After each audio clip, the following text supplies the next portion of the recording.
If you are a Neymar fan as well as a boot enthusiast, then you know very well that Neymar wears the Nike Mercurial Vapor 11 and not the Superfly 5. Given that he just got his first signature colorway in the Mercurial line, that did not stop Nike from making a Superfly variation of the Written in the Stars Neymar colorway. What's going on, guys? Josh from SoccerReviewsForYou.com bringing you my review plus on-feet video of the Neymar Written in the Stars Nike Mercurial Superfly 5. We'll take a closer look at the colorway, talk tech specs and performance, as well as, of course, take a look at how these things fit and feel on feet. So if you're interested in learning more, stick around and watch the entire video. If you're interested in a pair of these for yourself, I'll leave a little pop-up on screen, or you can click the first link down below in the description. That'll take you to the review page on my website, where you'll find buy it now links with exclusive SR4U coupon codes, where you'll be able to pick these guys up below their normal $325 retail price. So keep in mind there is a $25 premium on the Neymar signature colorways, kind of like what we see with the CR7 signatures as well. Being a top-end model from Nike, it does come with a string bag in matching blue and Volt yellow, and of course it features a lot of the same details you'll find on the upper of the boots. Overall, really nice extra. To answer the question I've been getting a lot in regards to this specific colorway of the Superfly is, are they different from all the other colorways? Is this more like a Vapor? And the simple answer to that question is no. The only thing that's different about these is the colorway itself. It of course does have the patterns printed on the surface of the upper, which we've technically never seen before on the Superfly 5, but all that's different is just the printing on that Nike skin covering that is exactly the same as a regular Superfly. It's still a Flyknit construction, it's still the same fit, it's still the same sole plate and stud pattern. Nothing is different aside from the colorway. Speaking about the colorway, I think these look really good. It's a very well executed signature colorway, and that of course it does very clearly say Neymar across the back of the heel, as you would find on the Vapor. It does of course maintain all the same colors with this light blue that actually looks a little bit darker in person than some of the online pictures show. You of course have the added collar as a signature of the Superfly 5 in blue and Volt yellow as well, and then this really good looking sole plate with of course the bigger white Nike swoosh on both the left and right side of the upper. The upper itself, as you can see, does have all kinds of little details laid out across the entire shoe, signifying special locations, special goals throughout Neymar's career, as well as just general facts about the guy, like his top speed listed right there on the medial side. Both the left and right shoe are the same in terms of what patterns and statistics are displayed, but it's a really cool way of incorporating a lot of personal information on the upper without making it look too busy. It kind of has this very high-tech look to it, in my opinion, and the fact that they managed to put all this detail on a Superfly without making it look kind of awkward, I think is a really impressive feat by Nike. So overall, the colorway itself, I think looks absolutely fantastic, but let me know what you guys think down below in the comment section. As far as performance is concerned, because this is a Neymar signature colorway and obviously he wears the Vapor 11, the question is going to come up whether or not the Superfly or the Vapor is the better option. And I'll leave a little pop-up on screen to a comparison video that I have between the two shoes, because they are very good, but they're also extremely different even though they're part of the same line. It's not that because the Superfly is more expensive, it's better. They're just two different things, very good models. As far as Neymar's own preference, it looks to be like he prefers the Vapor, but it also needs to be considered that Neymar is a Nike endorsed athlete, and it is kind of in Nike's best interest to have a face for the Vapor because they already have Cristiano Ronaldo as the face for the Superfly. And of course, if you look back historically on what Neymar has worn throughout his career, prior to being switched over to the Hypervenom line for a couple years, he did wear Vapors mostly, but when the Superfly 3 and the Superfly 2 were around, he did wear those particular shoes as well. So he has worn Superflies in the past, although it's very unlikely that he'll ever wear this particular Superfly 5. He'll likely just stick to the Vapors. When it comes to performance, the Superfly 5 is a very capable shoe. A key feature here is of course the Flyknit upper. That's what's distinctly different between the Superfly and the Vapor. Flyknit base with the speed rib texturing, and then of course the Nike skin covering on top that basically spans the entire foot aside from where the laces are positioned, as well as the collar area. Those parts are left elasticated, but the parts covered in Nike skin do have more structure to them. The material of the upper is soft. It does offer that sock-like level of comfort and feel once the shoes are broken in. And as far as touch on the ball is concerned, it definitely is thin, but because of the nature of a knitted material, the yarns they use for the base of this synthetic material, the touch, while being thin, also has that slight amount of padding to it, with of course the added thickness because of the speed rib texturing. You don't really feel the texture on the ball, but it's thin and has that slight amount of padding. That's the best way to describe the feel of the Superfly, whereas the Vapor 11,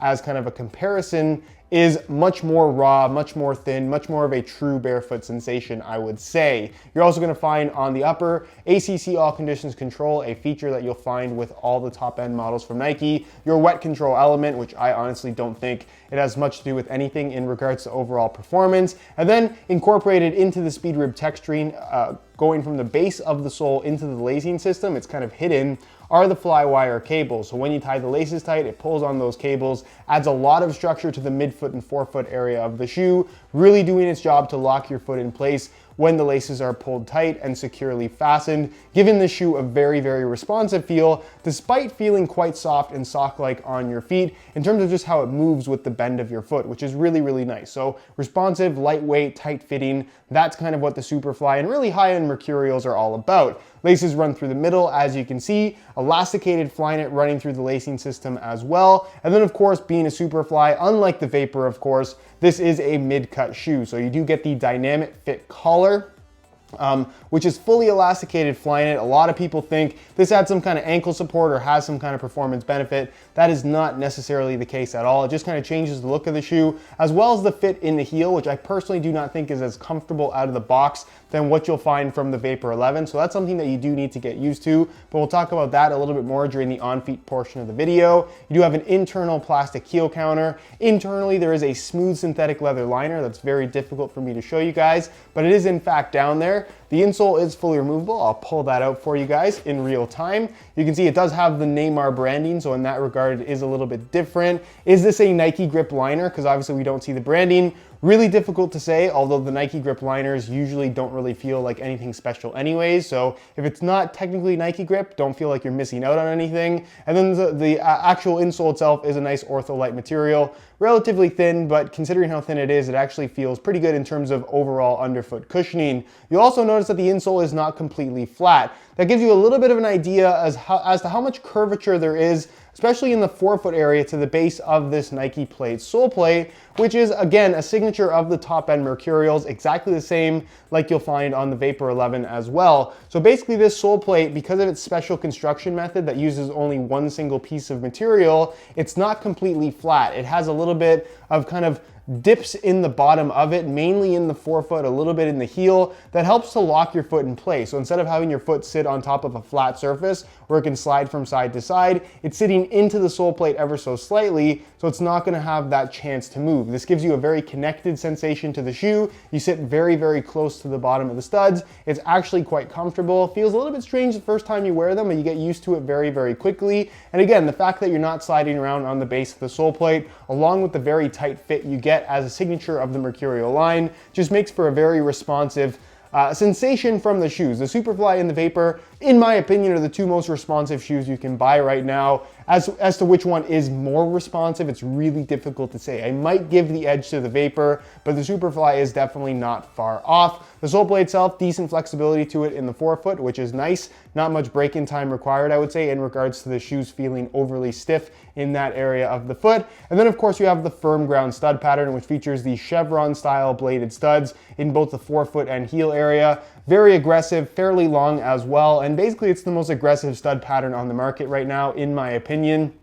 If you want tons of bite, tons of, I guess, grip when pushing off in pretty much any direction, this is the stud pattern that you're looking for. Although keep in mind that it is really only for use on natural grass playing surfaces. I would not recommend using this on artificial grass whatsoever. If you guys are interested in more info on this particular shoe in regards to performance, or you just want to see the shoes in action, I'll leave a little pop-up on screen to my playtest video of the Superfly 5. So if you haven't seen that, be sure to go ahead and check that out. So as you can see, I swapped out the stock blue laces for some neon yellow reflective SR4U replacement laces, which accent perfectly with the Volt in the collar, the outline of the Nike swoosh, and then of course all the Volt yellow you have on the sole plate. Anyways, if you guys are interested in a pair of SR4U replacement laces for yourself, the website to go to is www.sr4ulaces.com. There'll be a little pop-up on screen as well as a link down below in the description of this video. So if you're interested in a pair,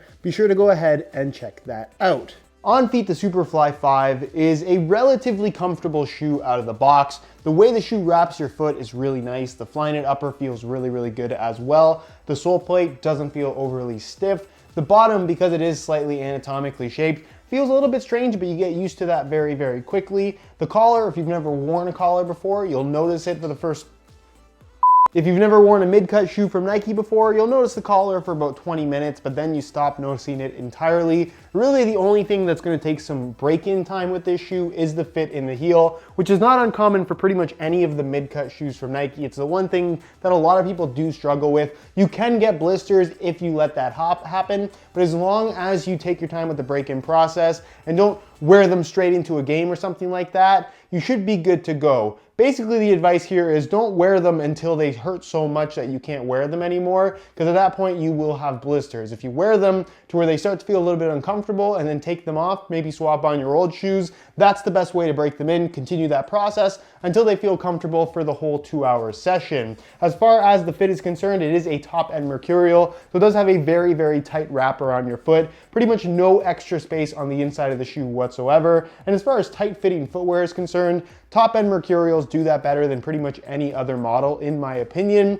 So if you do have really wide feet, or you just don't like the fit of tight-fitting shoes, these are probably not the best option for you. Not a lot of stretch out of this upper either, so please keep that in mind. But if you have worn Mercurials in the past and you like the way that they fit and feel, these will be okay for you. As far as the sizing is concerned, I'm wearing my usual size 9 US here, and the fit and the length is absolutely perfect. So if you are looking to order a pair of these for yourself, I would strongly recommend going true to size in order to achieve the best possible fit. Anyways, guys, that is it for my review of the Neymar Written in the Stars Nike Mercurial Superfly 5. Again, if you're interested in a pair of these for yourself, you can click the little eye in the corner of the screen or the first link down below in the description. That'll take you to the review page on my website where you'll find buy it now links with exclusive SR4U coupon codes where you'll be able to pick these up below their normal $325 retail price. If you have any questions regarding this shoe, leave them down below in the comments and I definitely will get an answer out to you.